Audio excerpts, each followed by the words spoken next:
I'm sorry we're a little late. It's kind of my fault because the two authors we have tonight are so incredibly fun to talk to. It's definitely Ashley Schumacher's fault. Schumacher's Yeah, fault. I always goof that name. Thanks, Poston. Appreciate that. Yeah, just say Poston for the rest of the time. I deserve it. 2013 laptop was to blame, so thank you, husband, for subbing in with the MVP of the night, the newer laptop. 2015. Your husband is 2021 MVP. The combination of old laptop as well as also they're really fun and amazingly awesome to talk to, so I then get distracted because fun conversations ensue. But we are starting the event, as you can tell, for you can see us on screen. And I am really excited. We have two Ashleys in the house tonight. It's Ashley squared. It is Ashley squared. It's foretold. It's foretold. Foretold, no! We've been talking about this forever. It's fine. Oh my gosh, we're like Team Rocket, we're like double the trouble. Oh, you went trouble, I went fun in the chat. One of us is lying. I think a little bit of both, actually, for both can happen at the same time. But we are here to celebrate Ashley Schumacher's event, her book. Oh my goodness, her book, Amelia Unabridged. We're celebrating the event. We're celebrating. We're just celebrating the book. It's just the overall celebration and party because Amelia Unabridged came out yesterday. So happy book birthday! Happy book birthday! Thank you. And this is your debut novel as well, correct? Sorry, what? This is your debut novel, right? Or no? It is. So yeah, no, it totally is. So that's it's like a double woohoo. Unless I slept through one. I think this is my first one. You think it's your first one? Pretty sure. Like, unless I just like blacked out for like 2 years of publishing, then I think it's my first one. Somewhere in the haze of 2020, there might be another mysterious book floating around by Ashley Schumacher. If you find that'd be great. If somebody could call me if they find it. No, I think it's full flight in 2022, and you will want to be hydrated for it because it's gonna wreck you. Oh, great. Well, get ready to cry. Books are happy, okay? Drink all your water.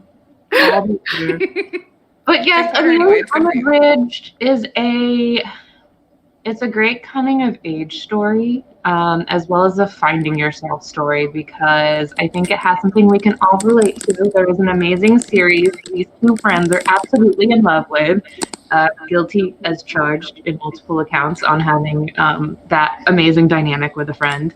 But in this one, I don't feel like it's a spoiler because it is on the back of the book, but something happens with one of the friends, and wait, no, it just has my blurb on the back of the book. I don't know what you're talking about. As it should. I didn't want to say anything, but actually the entire book is just her blurb copied over and over. That's it! There's no plot. So make sure you buy a copy of Ashley Poston's quote and blurb of Amelia Unabridged down below. So I don't know why we were late. I don't know either. Like, is this the longest introduction I've ever done? Definitely not. Hashtag sorry, not sorry. I would like to retract my double the fun and put double the trouble. Yeah, you do have to correct it to double the trouble now. Mike's mouth. I will keep it spoiler free then, because sometimes back of books really do have too many spoilers in them. So something happens to this friendship in which there is a parting of ways, and with that parting of ways, an adventure ensues on one of the characters hunting down a special edition of a book that they got. And that journey leads to lots of self-exploration, self-discovery, some potential romance. And it's just a very beautiful story. I know, I got serious. all in the moment. I had to. You got your NPR voice on. Yeah. I got my NPR voice. This beautiful book will change everything. But it really is a beautiful book. And I'm just so happy to have both of you here and to get to celebrate it with you. Now, of course, ye old plug for ye old book. If you want to purchase, yes, thank you. I know, I am the queen of transitions. So if you would like to purchase Amelia Unabridged, then Go buy. And any of Ash Poston's books. yes. We've got a list of all of them. If you would like to purchase whatever you would like to purchase, click the link down below. And indeed, you can get a personalized book plate with Amelia Unabridged. So you can cry, but make sure while you read this lovely tale that you do not cry on your book plate and smudge the signature. On that I've done note, that before, actually. Oh no! Tragedy! That's so Tear tragic. stains never come out, just so you know. You know, it's actually true. Maybe it's the salt content, but it really doesn't ever dry the same. Mm-mm. I'm definitely guilty of that. Yeah, it's like really warpy, and then you're like, oh, when you like reread the book and you turn to that page, you're like, this is it. This is where I'm going to try again. Yep. You guys are so wholesome. I'm like, here's where I dropped the Cheez-It, and it turned into like a flattened Cheez-It. Mine would be, this is where I dripped soda on it because of the constant caffeine addiction that's never ending. Or this is where I dropped it into the bathtub. I don't know if either one of you are bathtub readers, but that's also a frequent, sometimes horrible. I'm like, I wish these were tears the book drowned in. But no, it was no, but I literally drowned it in my tub. It's fine. Yeah, just dunked it in, just It's to clean up the Cheez-Its. It was a good thought. It just adds texture. I'm just texturizing the story a little bit more. Okay, I'm gonna stop deckled edges. Yes, if you want deckled edges without paying the price point. Easy way to do it. Just drop it in. It's like a dip dye, but it's just a dip wet. If you put follow us on all of our social medias for tutorials on how to make your own deckled edges at home. But on that note, I will stop making horribly cheesy jokes, and I will leave it to the two Ashleys, as much as it breaks my heart, because otherwise I would be distracting, and then we would never talk about your book, Ashley, and the people need to hear about your book. Do they? I feel like Amelia would totally support deckled bath edges. It's fine. It's fine. I think you should stay and make sure that Ash and I don't go completely off the rails. Oh, I we're well on our way. I'll be the mysterious voice in the background that you never know may creep on at any moment and be like, oh, thank God. God? Whoa. I'll just come on randomly if the tangent goes too long. But everyone, thank you. Ask questions. If you have any questions, the authors are at your mercy. So ask and poke their amazing author brains away. And that will be the Ask a Question button down below. I will walk off screen now. And beautiful. Thank you. Another bow. Thank you. As I awkwardly got tempo off of the screen and let you guys continue talking about Amelia Unabridged. Thank you. That was so beautiful. How do we even? I mean, I guess we could just go ahead and do the bathtub deckled edge tutorial. Here's my thought. You get a bath bomb, okay? And you put the bath bomb in, and then you submerge, and it's not only deckled edges, but sprayed pages. Oh, that's all right. the way through. I really like that. Oh, or you could even like do the tie dye thing, like where you like dye the t-shirts, but instead of the t-shirts, it's the pages. That makes me think of Girl Scouts before I like ran away from Girl Scouts. They wanted me to make a lot of soap. I thought we were gonna go like in the forest and like play with sticks, but no, there was a lot of soap. This is really relevant to Amelia Unabridged. It's great. It's so relevant. Well, I mean, what is relevant is nice. No, there is no segue into Amelia from this. I was like, I'm so excited for this. For this segue that I could not see coming.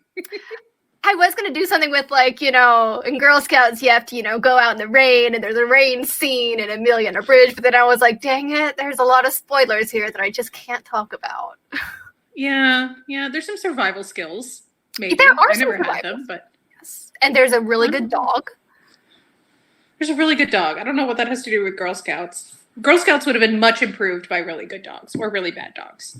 Dogs in general. Ooh, just dogs in general. Dogs should vote. I must say, you look really official with your microphone. I feel Thank you. really like, again, very NPR looking, whereas I have my AirPods of the future. Yeah, but like that's also really cool. I just got this like for real cheap. So I was like, why not use it? But this is also the same mic that I use for my PS5 because I don't have a headset. So I just like tote this around everywhere I go.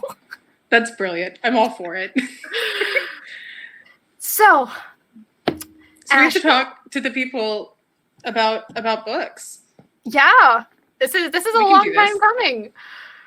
I know. So Ash was kind enough to blurb my book, very early days, and then unfortunately for her, last year I was this time, I think actually. Has it really been a year? It's been a year. Okay, well, happy friendship-versary, because I quickly was like, she blurbed my book, and I'm like, so we're friends now. There's a long history with all of these chats of people who read my book that I'm like, so we're friends now. They're like, wait, what? I must be a friend now. We even share a name, so it's fine. Like I remember getting the book to blurb, and I was in a really bad rut. I was trying to like write, and I was real anxious and depressed, and like it was the winter sads happening, and so hate sads. It was so bad, and I couldn't find a single book that did anything. Like nothing was breaking that wall. And then I remember one evening I just sat down with Amelia Unabridged, and I read the entire way through it. And I'm a really slow reader, right? I mean, I'm a really slow reader, but I feel like you're not, but okay. No, I am. I'm a super slow reader. And your book made me cry so much, but in a good cathartic way. It's like the kind of story where like you read it and you see like your best bookish self in it. And I love it so much. I love the way that you just infuse like all of the best parts about being a reader and part of like the bookseller community into this book. And it's just really special. I really love it. Thank you. Mike is commenting that I will try and convince everyone the book isn't sad. And I would argue that it's not, Mike. Did you not just hear Ash's like really redeeming story of how not sad it is? No, but really this is like it's an ongoing joke now in the world that I will go to the mat, guys. Okay. The book, I will admit, has sad things in it, but I think overall it is not a sad book. No, it's not. We can't talk about book 2. But book 1, Amelia Unabridged, is not sad. Book 2 is a Full Flight is a sad book. Yes. I will admit that.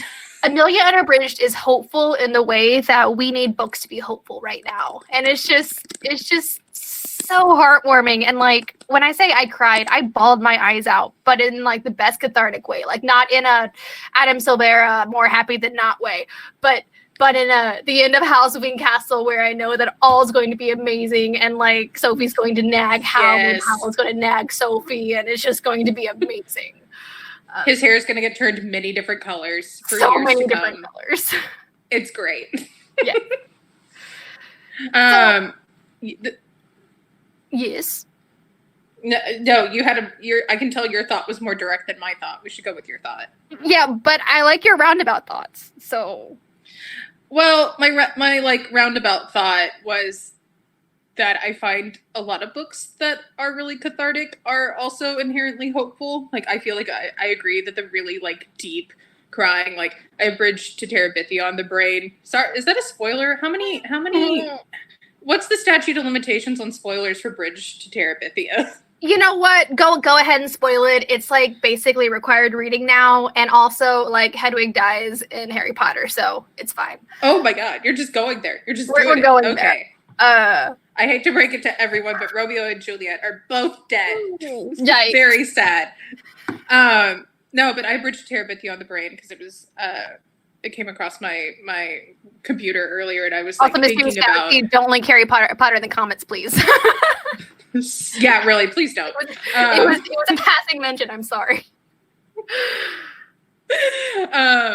Hedwig's unique and different. It's fine. She's separate. She's real and a real owl. It's fine. Bridget Terabithia. Is Hedwig and the Angry Inch, you know, hands down. Is it Inch or Itch? Hedwig and the Angry Inch? You don't know Hedwig and the Angry Inch? I haven't seen it. I've heard of it, but I thought it was Itch, not Inch. So that shows my knowledge. It's Inch.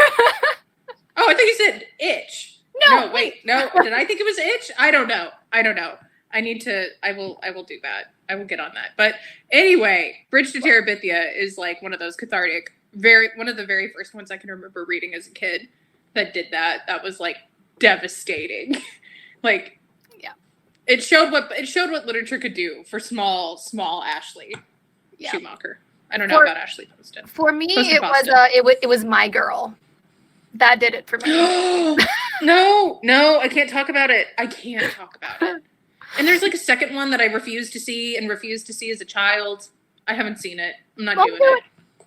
How dare you comment on bees? Are people commenting bees? Coming for our throats. I can't. I just want to live. I can't.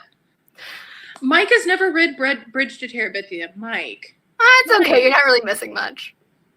Oh my gosh. Okay. Really? We're not starting that. Okay, so cathartic books. Bridge to Terabithia. Mike needs to read it. That one is a must. I feel like, okay, do you ever think about, probably thought about this a lot more since Amelia is so bookish. Do you ever think about what, like, when you yourself as an author go to the bookstore, do you think about what kind of books your characters would read? Does that make sense? Especially like Bookish and the Beast. Like, do you think like I will really like this, but also like Amelia would be all over this? Do you think I'm blanking on Bookish and the Beast's names? Hold on, don't tell me. Rosie. Is it Rose? Isn't it really Rosie? Okay, I can reference. Okay, this should be linked because this is my favorite. I mean, all of them are my favorite. It's real good. Look at that cover. And do you ever think like, okay, Rosie would read this? Yeah, all the time. I actually wrote a chapter of Rosie's favorite Starfield book for the paperback edition of Bookish that's coming out this year. So so thank you for that, because I will be also buying that to put on my shelf. But yeah, it's weird. It's weird. So what's Amelia's favorite book besides Ormond? Ooh, don't ask me that. I don't even know my favorite. That's why I gave her a fictional one with an easy answer. I don't know. Same, actually. Yeah, right. Like we don't have to answer these. I have like vague thoughts, right? So I don't say it outright, but in the book she makes Nolan read Outlander. So that's kind of hinted at that. Leave it alone, Ash. They're great books. No, take your little microphone and go. Let me have my Scottish Highland time traveling fantasy ? Let me live. Let me live. Okay, I'm letting you live.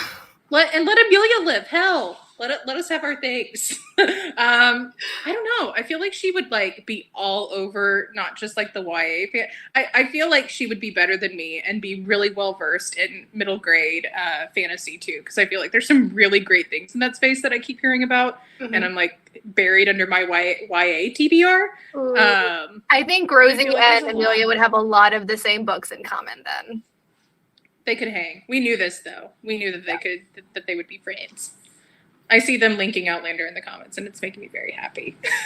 I'm also very happy that Outlander was linked. I've just read so many fanfics with Outlander that I can never look at it the same way again.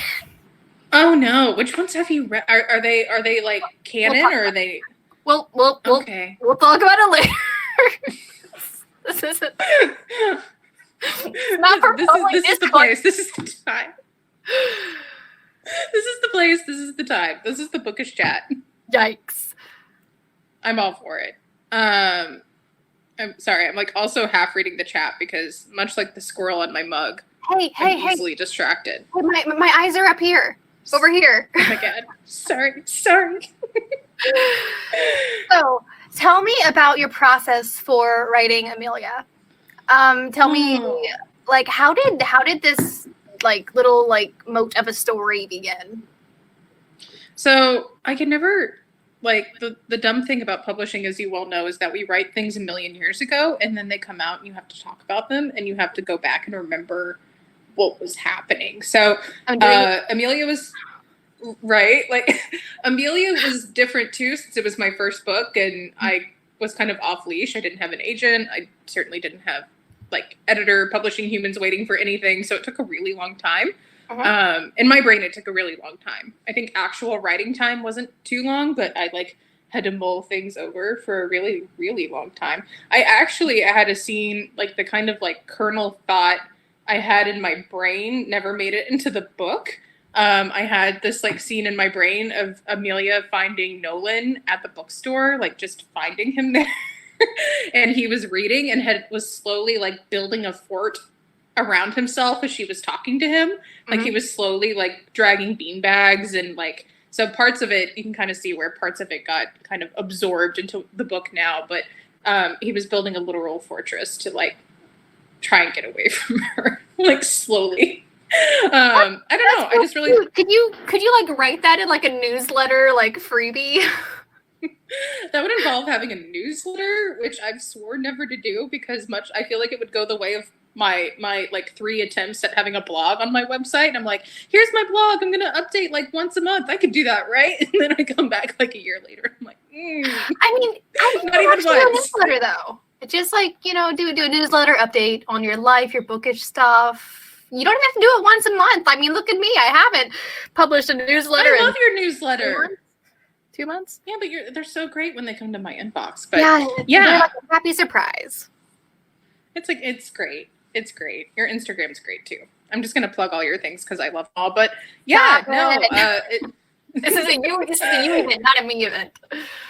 It's an Ashley event, so it's fine. It's all covered under the umbrella. But yeah, I think my process was just kind of rambling. Honestly, I keep shouting out Tale, my agent, and Vicky LeMay, my editor, because they took all of my little like I don't know what I'm doing ramblings and turned it into a book-shaped thing. So that was really kind of them. Yeah, I think my process is hopefully improved. Hopefully, Tao and Vicky could tell you if that's true or not. If anything, I feel like it just sped up. I think my process is the same in that it takes me a really long time and a stupid amount of false starts. But once I get those first like 3 to 5 chapters really nailed down, I'm one of these like everybody tells you not to edit, to just do the 0 draft. I can't do that. I really can't. My brain does not. You are really good at it. If we could trade, I would in a heartbeat. Like, I will give you all the microphones and bath bombs for your self-deckled edge books in the world if we can trade processes, because yours seems a lot less agonizing than mine of like, what about this sentence? Like, I just had to scrap 10,000 words. Don't you dare say that. A whole 10,000 words are just in the trash can now. You probably like are so methodical. You're like, yes, this is how this is going to happen, and then you just like you like rearrange the little pieces to be like Tetris, so they all fit together. And I'm just like throwing spaghetti at a wall and hoping it sticks long enough for me to take a photo. But it's fine because who doesn't like spaghetti? Mine is like, sorry about the one noodle you're getting. It's like a 1 noodle per month situation here. Yeah, but it's like a really long noodle, like in Lady and the Tramp when they both like eat the edges. So I'm all for that. It's fine. Right. That's what I was going for with my writing process was Lady and the Tramp spaghetti romance. Listen, it works. It's fine. It works. They're not amazing books. Whatever way gets you to the end, honestly. That's just the way I do it. You do it a different way. I think that's a thing, too, that I was surprised by and I'm kind of still upset about. Like, I thought once you were published, you were, like, given access to magical writerland where nothing hurt and everything was beautiful and the drafts just, like, came to you fully formed. Like, the plot bunny came and then, like, the complete, like, book dinosaur just walks in. But no. That's adorable. Right. I want to go to that reality, and like ride the plot bunnies into the setting sun. Yeah, all for that. But no, it turns out like you're the same writer after you're published that you are before. So it's It's rough. It never gets any It still easier. takes me forever. It is, and we don't want to do anything else, so it's all good. Exactly. So Somebody has a bookmark with everything was beautiful on one side and nothing hurts on the other. I feel like I need this bookmark. Hi, Tiffany. I feel like you do too. and I'll like I'll mail it out to people as an apology for Full Flight coming 2022, but not for Amelia because it's not a sad book. You don't need it. It's fine. I mean, there are sad parts in it. Well, I can't deny that. So It's no so argument hard on there not to being talk sad about parts. Amelia. It's really hard. I mean, I think we can go with the spoiler of there is some death because it's also right at the beginning, but it's also on the jacket copy. So I feel like we can launch from that. I mean, is it on the jacket copy? It is, isn't it? I literally got it out to look at it. Let's read the jacket copy. Do you want to read the jacket copy in a very fun voice or? Oh God, don't make me do that. It's just going to be my regular voice, and everybody's going to be like, "That's hilarious" in the comments, and then I'll have to go weep. I can't read. Yes, that's right here. Jenna is killed in a freak car accident. So, guys, it's not a spoiler. Her best friend dies. It's real sad. It's not. It's fine. It's not. I mean, it's not. It also happens really early on, which is also it not does. It literally happens in the second chapter. I can tell when everybody gets to that. Like, I'll get a text message from people reading it for the first time. Well, I did before it came out. I'd get a text message. They'd be like, "We're starting your book and we're so excited." And then, like, I don't know, 20 minutes later, I'd get, "Oh no, oh no, oh no," in all caps. And I'm like, "Okay, so you're at chapter 3. Good to know. Oh, you're there. Moving right along." Like almost to the page, I can figure out where they are. When I was reading it and when I got to that part, I was like, "Oh no, I didn't realize someone died in this." And then I like looked at like the big chunk of book I had left, and I was like, "Oh no!" Like, "Oh no!" Why you need agents and editors who are really good at their job. Originally, there was no space. There were no 2 chapters at the beginning. It just opened with yeah. I was just like, I took that rule of show the character being normal, and then destroy them. And I was like, what if we just destroy them? And they were like, no. Maybe don't. No, you have to. Maybe start with a baseline. Yeah, you have to like introduce them and get the reader used to them before you kill them off. It's like goldfish. You start them out in the baggie, in the tank, and then Oh. I know. Sorry, everyone. Sorry. So the third chapter is where you flush the goldfish down the toilet.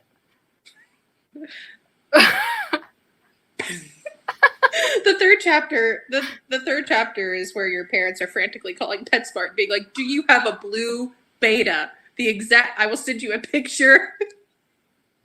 We need this exact one." Oh no. Okay, we're going off on so many tangents. It's fine. It's fine. So, I have another question for you. Okay. Okay? Okay, I'm good. I'm sorry. People are talking about their dead fish in the comments, and I'm so sad. I know. I'm also looking at the dead fish in the comments, and I'm like, boy. Rest in peace, Blueberry. There should be like a dead fish survivor group because that's a lot. Okay, question. Okay, my question was: I know we're in a pandemic, and this is definitely not how you imagined your debut would go. Thank you. This is getting into the NPR thing again. Of like, it is. It definitely is.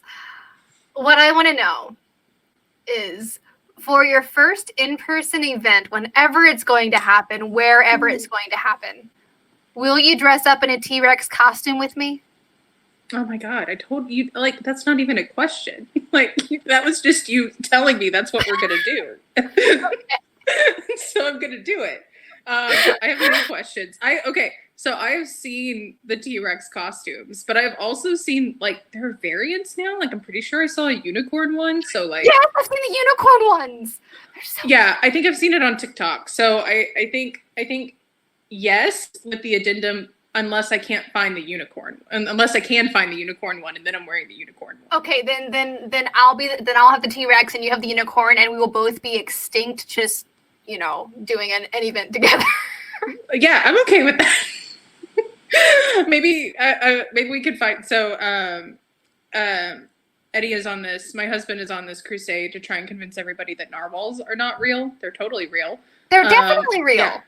They're totally, and he knows this, but I guess it's already kind of out there that narwhals are maybe seen as maybe mythical when they're totally in existence right now. And so maybe I could find a narwhal one just to like really throw the people off.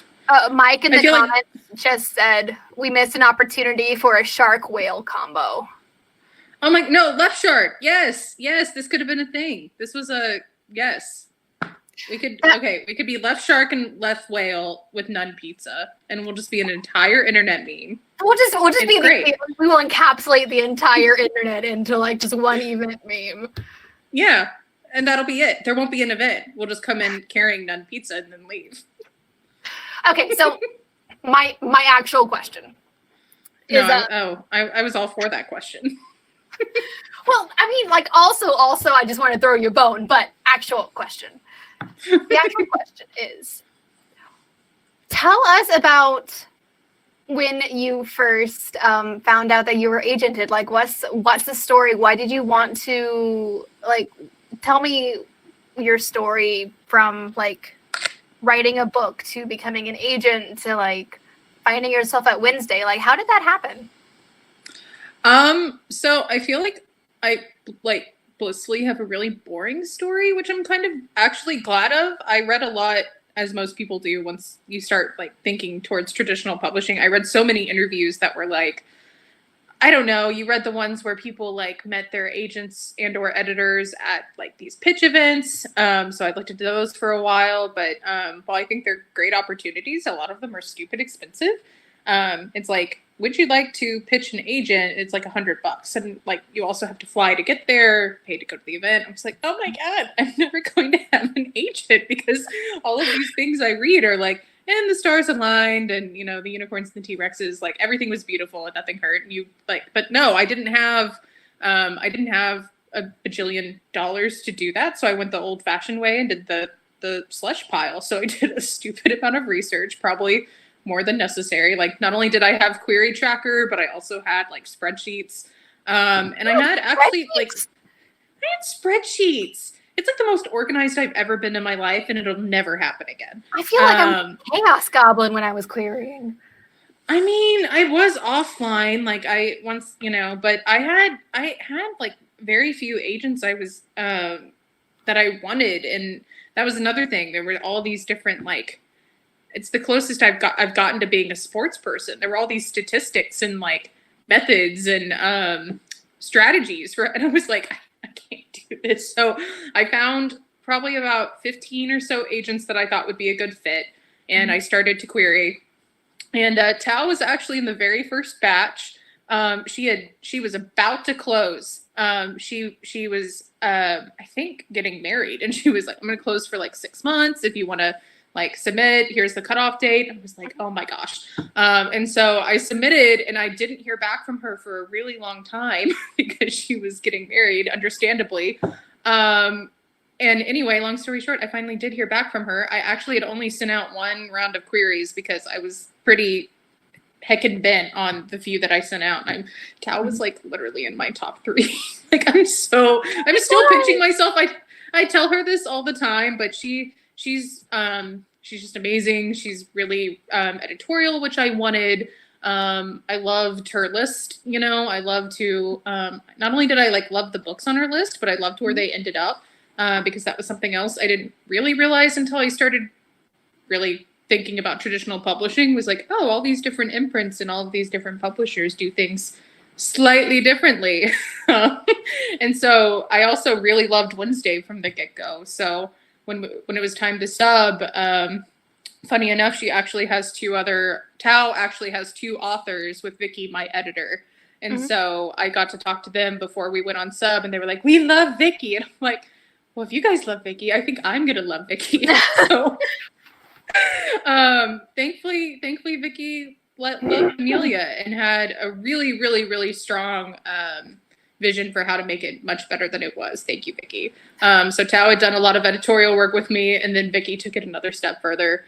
And it really, I mean, I say all that, and I guess I always hesitate to tell, like, it's fine if it doesn't happen that way. Like, Amelia was my first book. That's what got me my agent. That's what got me my editor. I know lots of other friends where that wasn't the case, and we're all like, it's fine. However you get there is fine. I'm just relieved that I didn't have to go through all of these kind of back channels that I thought that I was kind of made to believe when I was first looking were the only way or the best way or even like a faster way, which I don't think is the case. No. Not always. No. So yeah, I love where I ended up. I love where Amelia, all the humans, the kind humans I get to meet because of Amelia. Team Wednesday is great. Like, I know we didn't really go with the pandemic question, but like, nobody obviously had pandemic on their bingo card. I didn't have Texas Snowmageddon on my debut bingo card either, but the team is amazing. Like, pandemic or not, I'd like follow them off the edge of the world. So, and they're really sweet while they do it. I'd be like really happy walking off the edge of the world. That's what I needed to do. Just following them into the unknown. Into the unknown. Okay, I was like, I've been singing Frozen for days. All two soundtracks, all two of them. Listen, you have to if you're stuck in a blizzard, right? Like, what else is there to do? Well, like, Elsa was trending in Texas on day one of Snowmageddon.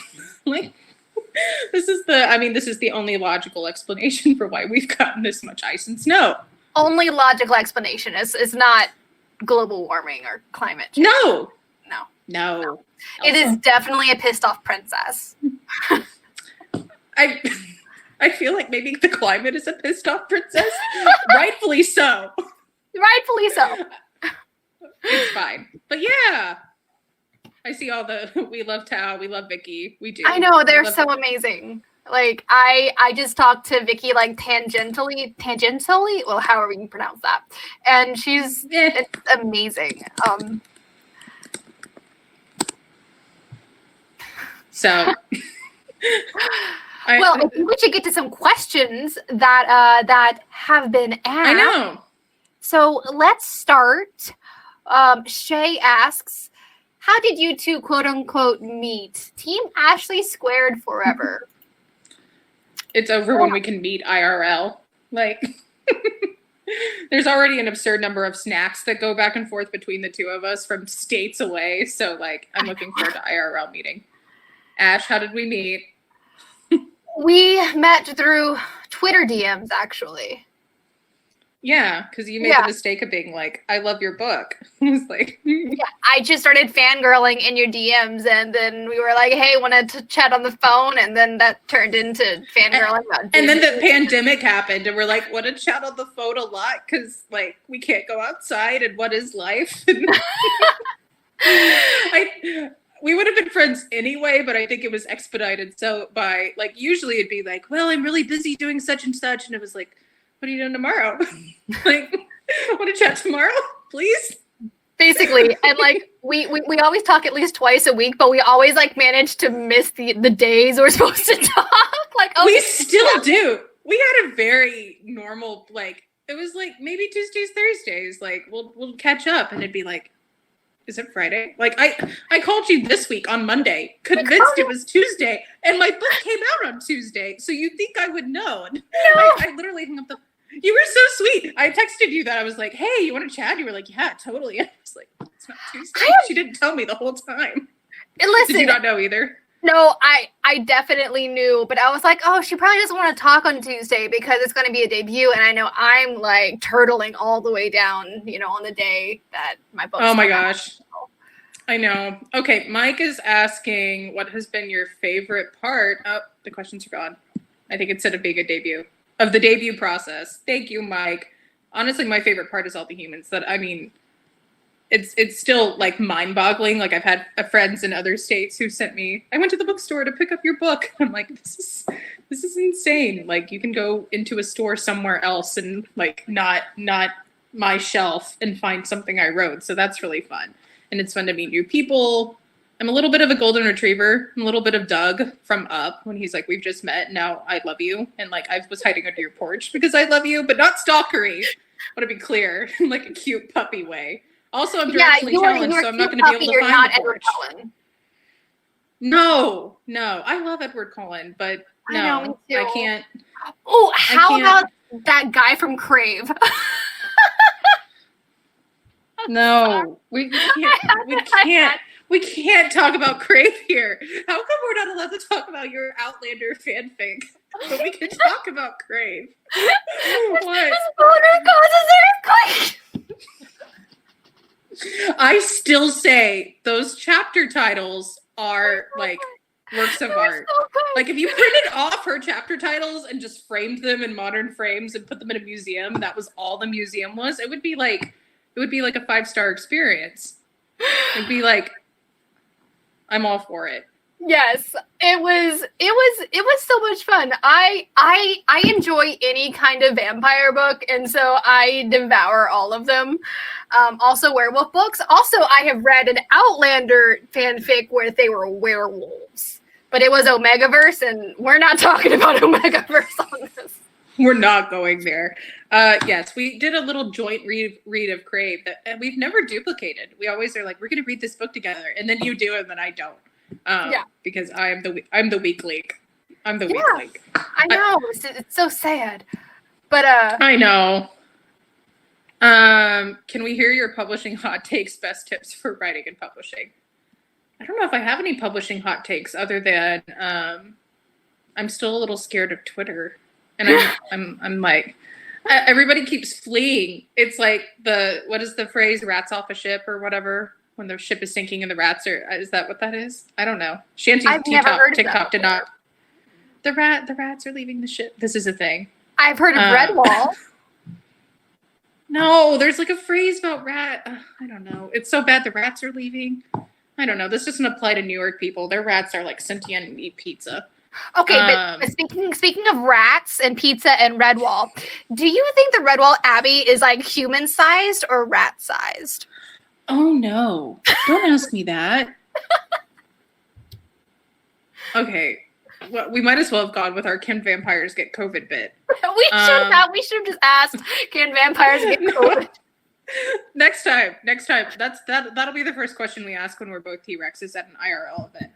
Do you have any best tips for writing and publishing? Because that's the other thing is that you're like my pseudo mentor that I've made answer all of my publishing questions. Ash is like, Ash is like the wise wizard who's like, I know all these things. And I'm like, I know none of the things. You know as much as anybody can about the ever-changing world. I just know things because I asked questions a long time ago when like I was a and I asked you questions. So I do have some publishing tips for anyone who wants to get published, and that is just finish a story.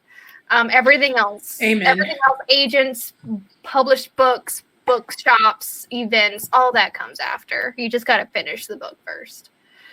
Yeah, and you have to. I underestimated too how much editing there was on my end even before I agented. I thought surely, because I was just a slow writing, but you really do want it to be, if you're looking for traditional publishing, then you want to be agented and you want to put your best foot forward with querying. So there were like, I don't know how many rounds of revisions with like critique partners before I even queried. And then there was a round with my agent, or there were a couple rounds with my agent, and then there were rounds with my editor. So just be really excited about your story and be ready to buckle down because you're going to be there for a bit. And don't go into writing to make a lot of money fast, because that's 100% not going to happen. Can we talk about the time I Googled how to make money at home, and it was like, write a book. I was like, that's all. Cool. Pandemic books. How to make money at home, and it's like, well, let me tell you, you just write a book. I'm like, Yeah. Thanks so much. Write because you want to, because it's a part of you. Don't write to try and be like super successful, because that's 1 in a million, and you might become super successful, but even when you are, you have to still write books, because that's you still have to keep doing the thing. Let's see. Sarah says, Ashley, can you talk about why you think it's important to talk about grief and YA? Ooh. Yes, can you talk about that, Ashley? Yeah, yes. Hopefully with my word box working.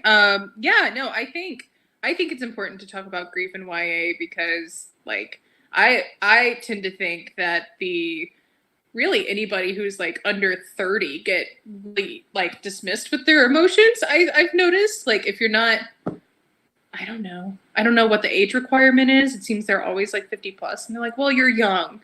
And it's like, yes, I am, and I can't do anything about that, and I still have feelings. So I feel like the more we can address grief and YA, and the more we can kind of validate those feelings, no matter how young you are. I actually think that's coming, like, I've seen a lot of really great picture books that talk about really complicated things like grief too. And I think that's really great. I think the more we can kind of share experiences and share healing stories from grief too. I'm not saying other stories don't have a place in there, but I mean, at least for me, I know that when I've gone through grief and rough times, it's nice to have, like, even if it's a fictional world, like that cathartic cry thing. And then to realize that in the end, maybe things will be, if not like what you wanted, you know, if not exactly what you wanted, better, maybe, more hopeful. It's hard to talk about it without sounding really cheesy, but I really genuinely think that, like, showing hope is important. Mm-hmm. And you talk about it a lot too. You deal with it in your books. Yeah. Your books are inherently happy. I love that about you. You do tackle it.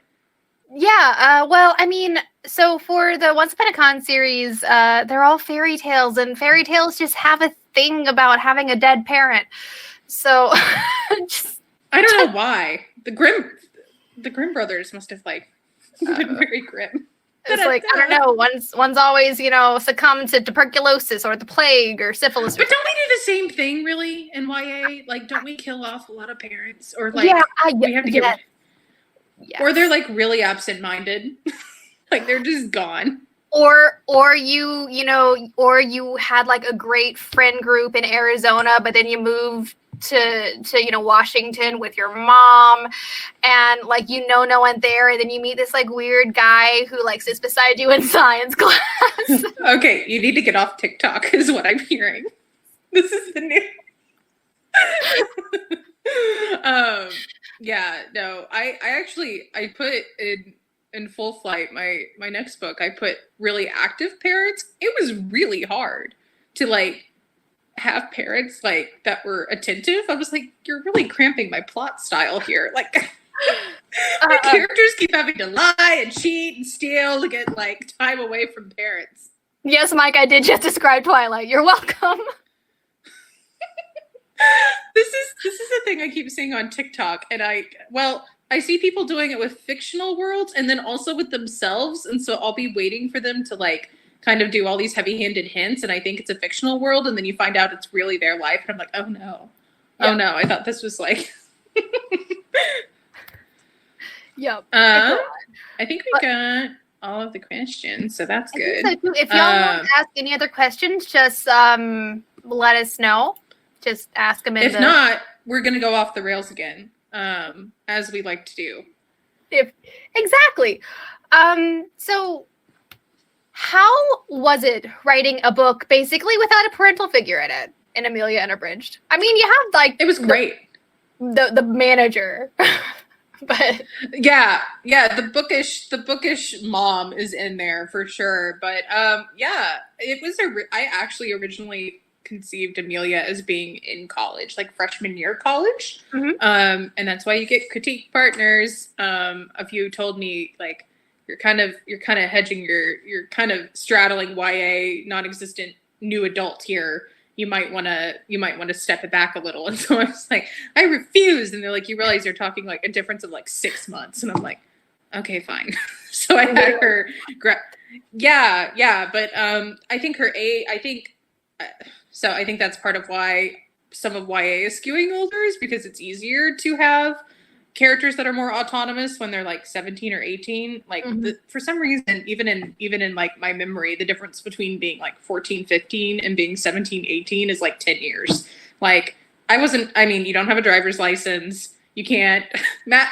It's math. Okay. It's emotional math. It's not. In some states you can have a driver's license at 15. Well, I mean, at least in Texas, you can have a permit, but you can't drive by yourself. So you still have the pesky parents with you. I think that's 14 in South Carolina. Anyway, all I know is that most of my high school career, I was the chauffeur.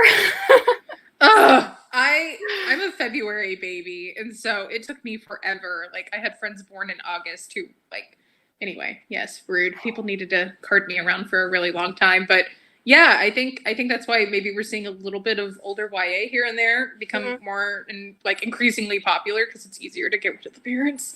It's just, I mean, it's a time-honored tradition of we don't want to think about our parents when we're reading books. We love you, maybe, but like, oh my God, I hope my parents aren't watching. I love you very much. I don't know if you have electricity right now because Texas, but if you are, I mean, it's gonna be fine.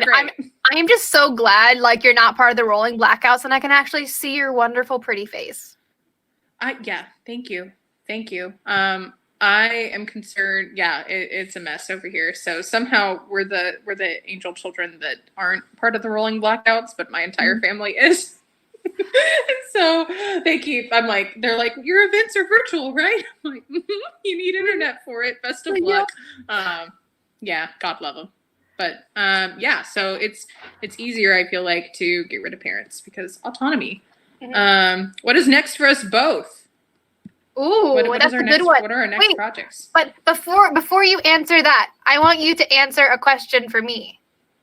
What was the worst writing advice you were ever given? I'm like sifting through it. I think any advice that's an absolute is terrible because I have met so many different kinds of writers. So the write every day, you must write every day. No, you must not. I mean, you can if you want, but you don't have to. If the writing is a muscle thing is kind of in the same vein and irritate. Anything that's an absolute, anything that's like, well, to be a real writer, insert thing here is not true. It's just not. We both have author friends who like some write once a week, some write every day, some write multiple times a day.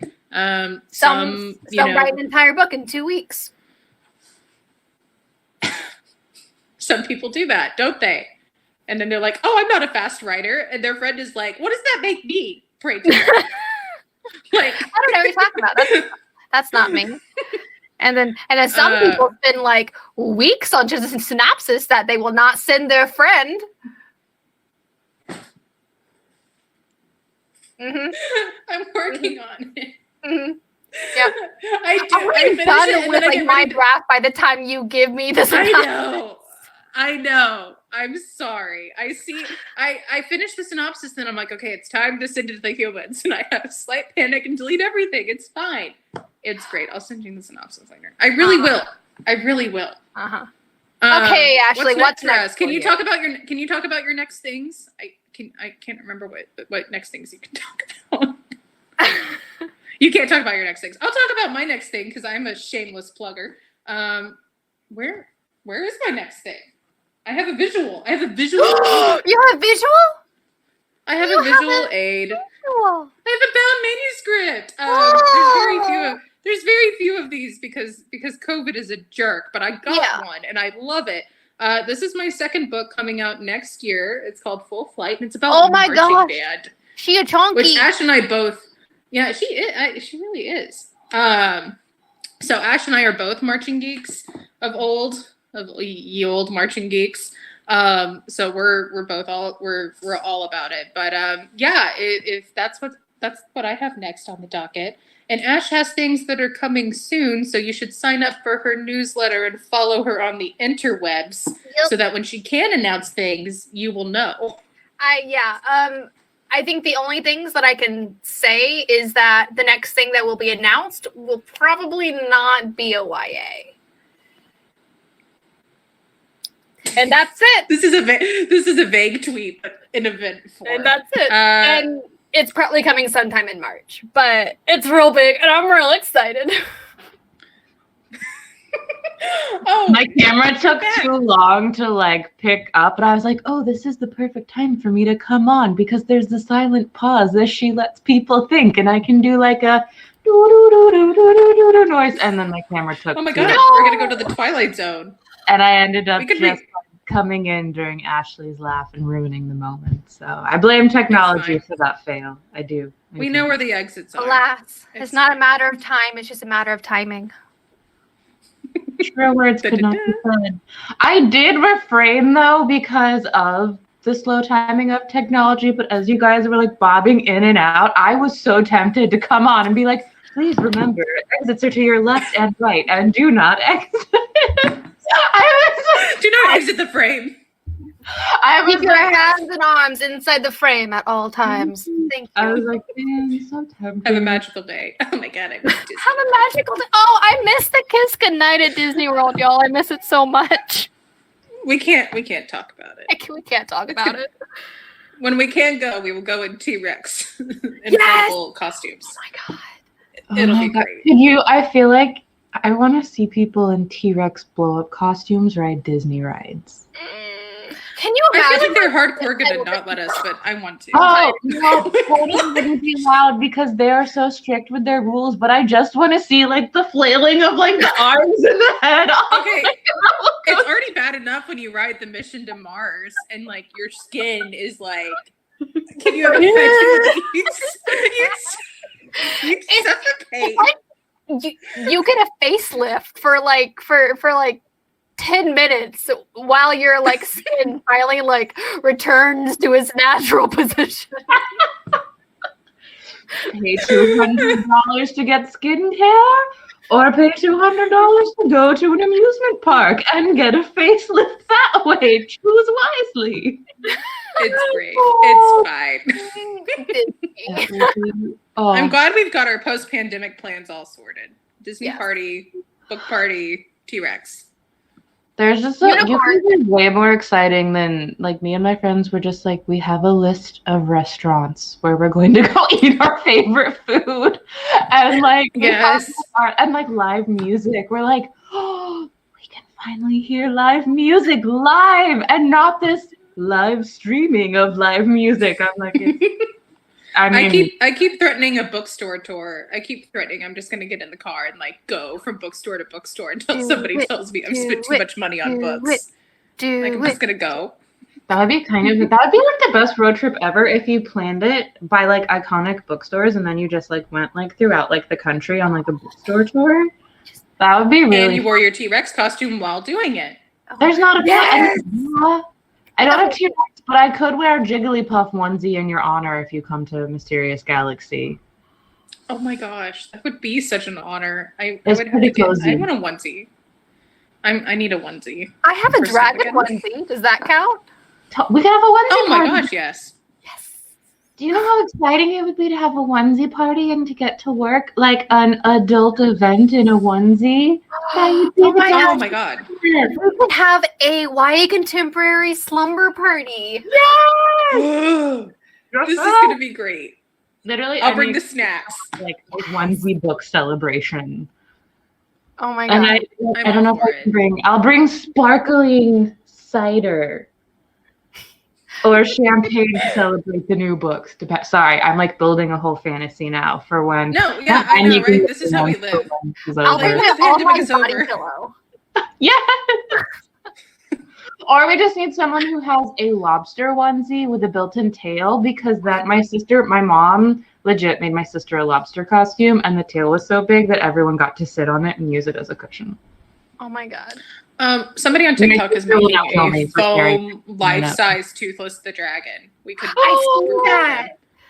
I'm I obsessed. want a toothless I want onesie. it. I think a toothless onesie would be so amazing. And Also, then one you of our can get cats is named Toothless. My roomie's cat is named Toothless after Toothless. Oh. I love Toothless so much. I cannot wait until conventions again, y'all. Conventions and festivals. And like just events. I miss people. I miss like making people that sit next to me at book events my friends unwillingly. They're fine. They're all my friends now. I know that's so sad, but hugs. I like hugged an old coworker when I went to see them from a previous job. And I was like, I just want to keep hugging you because it feels so nice. And she was like, I know, but we can't because of COVID. And I was like, no. She like, sorry, I miss humans. Me too. But bringing the NPR voice back, bringing the focus back to Amelia Unabridged. Ladies and gentlemen, thank you so much for joining us for this amazing event. I can't sustain it. I'm gonna. I was so proud that I was like, go for it. I'm like, she was talking about Jigglypuff onesies like 3 seconds ago. The range. I was like, oh my god, no, sultry, you know. While we're using our not NPR voices, if you would like to order a personalized book plate, they come with whale stamps because adulthood. So this is a bad signature. This one will not be sent. This one's sad. Let me see that one. See where I ran out of room. That looks fine. That looks good. That's perfect. You know what? Every signature is going to be a little different, but they're all perfect. Okay.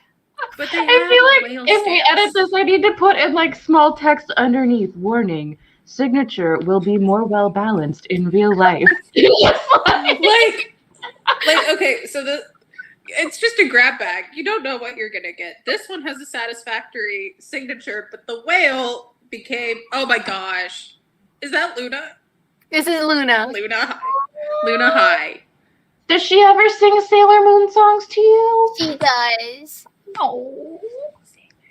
She fights evil by moonlight. By moonlight. I think we should have an event part 2. Like, this is where you leave if you just wanted to come and talk about Amelia, and this is where you stay if you want to hear our Sailor Moon karaoke. Yeah, if you would like to hear a threesome of Sailor Moon, please stay tuned. Otherwise, thank you for attending. Please click the link below and go back here. Luna, no. Oh no! Road cat! Guys, this has been my favorite. Few points. Well, I legitimately don't want to end this event. Why should we? I'm like ready for Sailor Moon. I don't have a microphone, so I'll just have to be louder.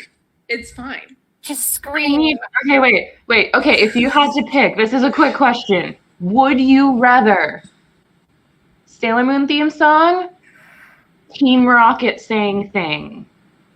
What would you pick?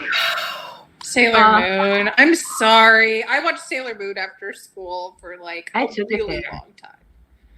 I did too. I drew my Sophie's choice, Ash.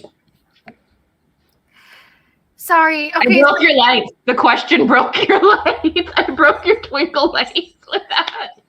This is the second time this has happened, and my father keeps doing it. He has the same app on his phone. Oh no.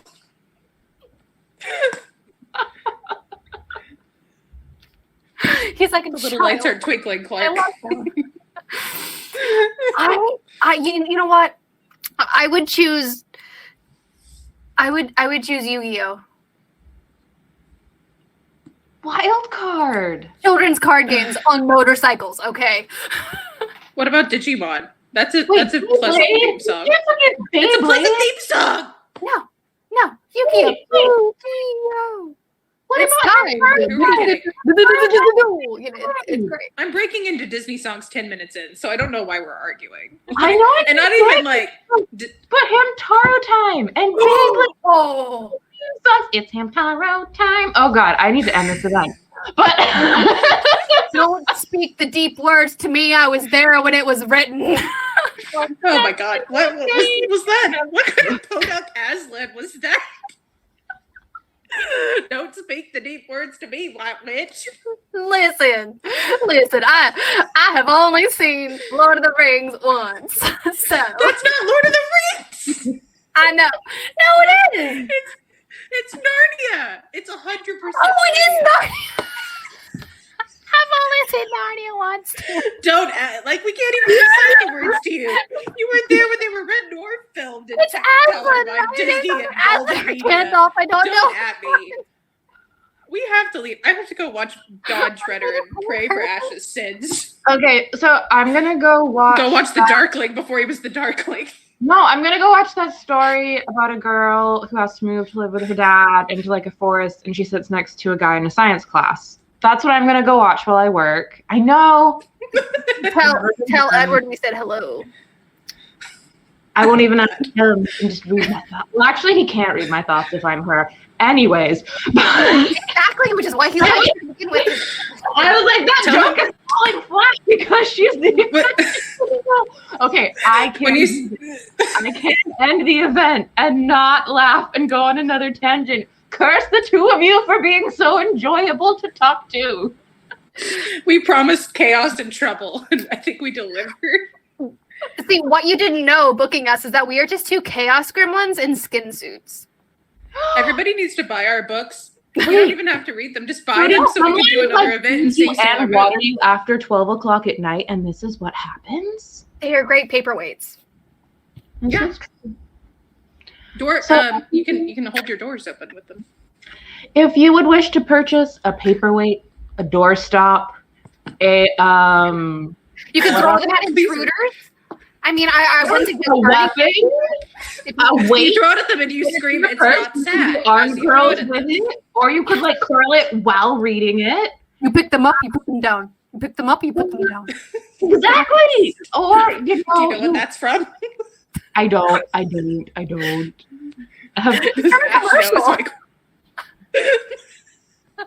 It's like a Snickers commercial.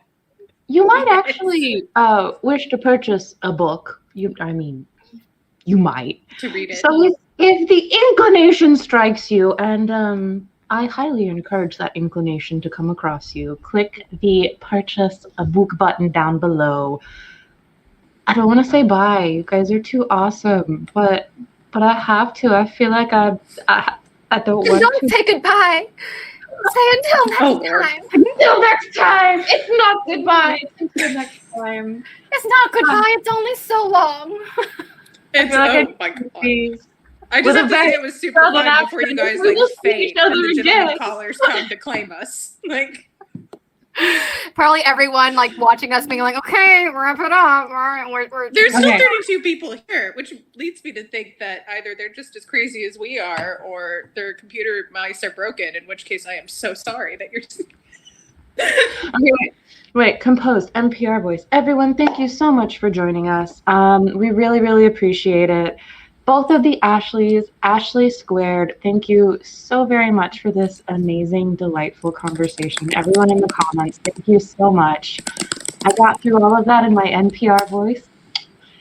I am so proud, and I can't hold it anymore, so we are going to say goodbye, and we will see you the next time. Goodbye, everyone! Bye.